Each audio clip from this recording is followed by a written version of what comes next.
सभी भाइयों को मेरा नमस्कार। भाइयों, जैसे कि आज अपना बर्ड लगभग 1900 ग्राम 2 किलो में पहुंच चुका है और आज एसी शेड में इसका 35वां दिन है। 35 दिन में लगभग 2 किलो में बच्चे की एवरेज है। और दोस्तों, जैसे कि आप देख रहे होंगे, बर्ड बिल्कुल एकदम अभी भी शाम का टाइम है और लगभग 4 बज रहा है और ऐसा नहीं है कि बच्चे को गर्मी लग रही है। बच्चा एकदम मस्त बैठा हुआ है। और दूसरी चीज़, उसके बाद जो अभी फार्म पे दाने की गाड़ी भी आई थी और हमने दाने की गाड़ी ऐसे खड़ी कर दी क्योंकि फार्म पे जगह नहीं थी, तो हमने ऐसे दाना खड़ा कर लिया।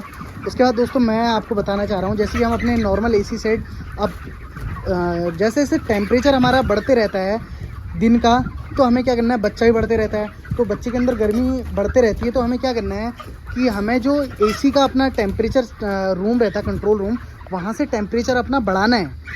मतलब कि जैसे हम कमरे अपने घर में एसी घटाते हैं उस टाइप से यहाँ घटाना है। सॉरी, मैं बढ़ाना बोल गया।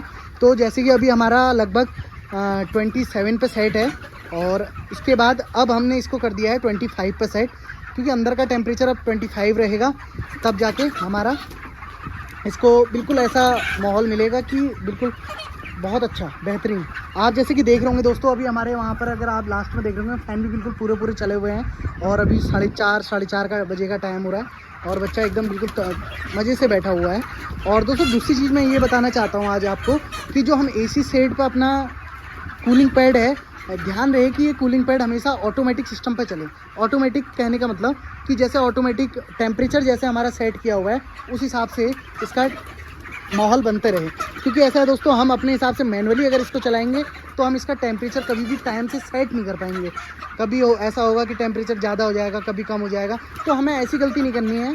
हमें हमेशा अपने जो एसी कूलिंग पैड है उसका टेम्परेचर हमेशा सेट करके रखना है। और दोस्तों, इसका जो मुझे प्रॉफिट होगा मैं वो आपको शेयर करूँगा जब मेरा लॉट उठ जाएगा। लगभग आज 35 दिन का है और 2 किलो में एवरेज है। अप्रॉक्स 2400-2500 ग्राम में जब मेरा आ जाएगा तब हमने सोचा हुआ है कि हम अपना लॉट स्टार्ट करेंगे सेल आउट करना।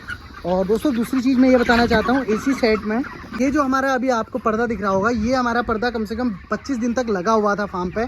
25 दिन तक इसलिए लगा हुआ था क्योंकि सुबह के टाइम पे बच्चे को यहाँ से, क्योंकि एसी जो कूलिंग पैड है ये बिल्कुल छिद्र वाला है, इसमें छेद है। तो इस चीज़ का हमें ध्यान रखना है कि इससे हमें रात में जब बच्चे को प्रॉब्लम ना हो। अब तो हम इसको बिल्कुल बंद ऐसे ही रहता है। जिस टाइम पे बच्चा 24-25 दिन का था उस टाइम पे इसको हम नीचे डाउन कर देते थे, इसको यहाँ से बिल्कुल डायरेक्ट बच्चे को हवा नहीं लगती थी। और दोस्तों, मैं एक चीज़ और आपको बताना चाहता हूँ, जो हमारे टेम्परेचर रहता है, टेम्परेचर हमें स्टार्टिंग पे जो हमारा बच्चे फार्म पे आता है तो हमें, या तो आप चाहें तो हम तब से भी स्टार्ट कर सकते हैं अपना कूलिंग पैड। और क्योंकि अभी गर्मियों का टाइम है, अगर ऐसा करें ना करना चाहें तो हम उसको बंद करके नॉर्मली भी पर्दे डाउन करके बच्चा हम पाल सकते हैं। उससे भी काफ़ी बेनिफिट है और कम से कम 6 दिन के बाद हम अपना कूलिंग स्टार्ट कर सकते हैं। लेकिन जो हम स्टार्टिंग में बच्चे को अगर हम स्टार्ट कर रहे हैं तो हमें टेम्परेचर 30 डिग्री सेल्सियस फार्म पर रखना हुआ है, ऐसा है, रखना है। क्योंकि अगर हम उसको एकदम से अगर 24 डिग्री में ले आएंगे या 25 में ले आएंगे तो बच्चे को कहीं ना कहीं दिक्कत आएगी। तो इस चीज़ का खास ध्यान रखें कि आप जब अपने फार्म पे टेम्परेचर को सेट करते हैं तो इतना उसको कम करें। और दोस्तों, हालांकि ये 13,000 बच्चे का सेट है और हमने 10,000 इसमें बच्चा डाला हुआ है और बच्चा बहुत मस्त तरीके से इसमें बैठा हुआ है। एसी का हमने पहली लॉट है, एसी की मेरी पहली लॉट है। इससे पहले हमारे सारे नॉर्मल फार्म थे, तो इसमें हमें बड़ा आनंद आ रहा है हाँ बच्चा पालने में। तो आप मुझे कमेंट में पूछ सकते हैं एसी के रिगार्डिंग कोई भी क्वेश्चन कि कॉस्टिंग कितनी आई फार्म को बनाने में। दूसरी चीज़ ये है, इसमें कूलिंग पैड कितना चार्ज लगा। और उसके बाद कई भाइयों को मेरे पास आ रखे हैं क्वेश्चन कि आप मुझे बताएं कि इसमें आपका खर्चा कितना आया। दोस्तों, खर्चा इसमें काफ़ी है। आपको नॉर्मली पहले नॉर्मल शेड बनाना है, उसके बाद आपको दूसरी चीज़ इसमें ध्यान क्या रखना है, जैसे हमारे नॉर्मल शेड में जैसे रोबे होते हैं, ये रोबे आपको बंद करके रखने हैं। हमारे तो इसमें बंद हैं और आपको भी अपने फार्म पे पहले ये बंद करना है। उसके बाद आपको जिसका जो मेन खर्चा है वो आपका खर्चा है जनरेटर का खर्चा, कूलिंग पैड का खर्चा, एग्जॉस्ट फैन का खर्चा। उसके अलावा इस फार्म में आपको ज़्यादा कोई ऐसा खर्च वाली चीज़ नहीं है। और दूसरी जो पर्दे हैं, पर्दे आपके हैंडल वाले होने चाहिए। आपको मैं दिखाऊंगा हैंडल वाले पर्दे कैसे होते हैं अभी वीडियो में, कि किस टाइप के होने चाहिए हैंडल वाले पर्दे। कई लोग तो जानते होंगे हैंडल वाले पर्दे कैसे होते हैं, कई लोगों को नहीं पता होगा हैंडल वाले पर्दे कैसे होते हैं। और बेसिकली दोस्तों, अगर आप जैसे मान के चलिए, अगर आप फार्म बनाना ही चाहते हैं एसी सेट, तो आप कोशिश करें आपका फार्म सेट कम से कम 8,000 प्लस का ही बने। क्योंकि ऐसा है दोस्तों, बिजली का खर्चा उतना ही आना है और आपका सारा मेंटेनेंस उतनी ही लगनी है।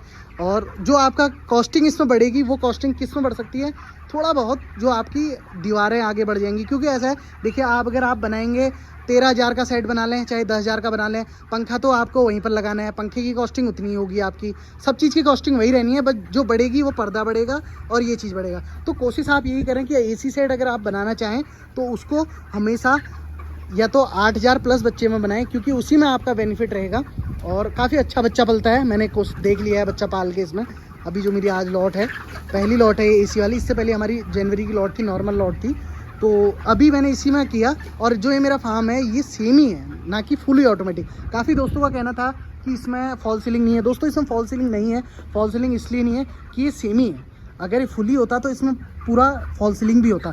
और दूसरी चीज़, इसके जो छत में है, आप अगर जानते होंगे तो पराल जो घास रहती है हम उसको डालते हैं पूरी छत में, ताकि धूप जो है डायरेक्ट बच्चे को ना लगे। और दोस्तों फार्म में अगर कूलिंग पैड है तो इतना अच्छा टेम्परेचर बना रहता है कि हमें ज़रूरत नहीं होती है कि हम छत में कुछ और इसकी फॉल सीलिंग करें, क्योंकि वो एक्स्ट्रा कॉस्टिंग है। हमें क्या करना है, बिजनेस करने में हमें ये चीज़ देखनी है कि हमें लो कॉस्टिंग में हाई प्रॉफिट चाहिए। अब हम इसमें लग जाएं खर्चा बनाने में, इसकी फॉल सीलिंग कर लें और इसमें काफ़ी और खर्चा एडजस्ट कर लें, फॉल सीलिंगों के बीच में लाइट एडजस्ट कर लें, तो उससे हमें हमारा कोई प्रॉफिट नहीं होना है। और प्रॉफिट होना है उस टाइम पर होना है जिस टाइम पर हमारा पैड, अगर कूलिंग पैड हमारा हल्का काम कर रहा है तब। अगर कूलिंग पैड अच्छा काम कर रहा है तो हमें क्या ज़रूरत है, किस चीज़ की ज़रूरत नहीं है। तो ये थी मेरी आज की वीडियो। अगर दोस्तों आपको वीडियो अच्छी लगी तो मुझे कमेंट में बताएं कि वीडियो अच्छी लगी। और आपको कोई क्वेश्चन जानना हो तो आप मुझसे पूछ सकते हैं, कुछ भी मैं आपको रिप्लाई करूँगा उसमें, कमेंट बॉक्स में। धन्यवाद।